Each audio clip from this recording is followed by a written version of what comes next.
Mga boss, oh hahay, my goodness. Akala ko dinalaw tayo ng artista ngayong hapon. Ito po si Boss JM, guys. Sinadya tayo dito sa store from Cavite. Ayan, ha. Nag-avail po siya ng ating pong Marpro USA 7 kVA super silent diesel generator. Ayan, ha. Nice. Ito po si Bossing, guys, ay negosyante at kakabili lang po niya ng property dyan po sa may Tanay, Rizal. Grabe, guys, 4,000 square meters. Wow. Ang kanilang property na gagawin po nilang campsite. Ayan, guys, ha. So ang ating generator gagamitin po sa welding works at sa pagpapagana po ng mga power tools during construction. At sabi ni boss, pumasyal daw po kami doon sa kanyang campsite kapag natapos na po ang construction, guys, ha. Nandumating tong client at talagang nanliit ako, ang tangkad, my goodness. Ayan, ha.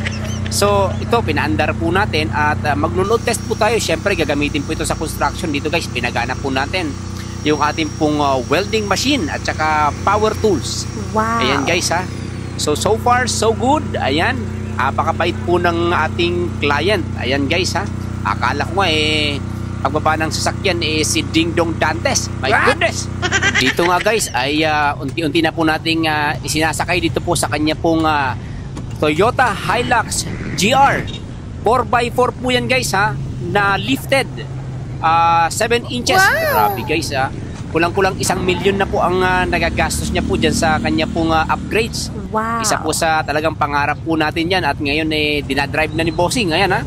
Congratulations sa inyo pong bubuksan po soon na campsite dyan po sa may Tanay, Rizal, Boss JM. Ayan, ha. Ingat po kayo sa inyo pang pag-uwi and God bless po.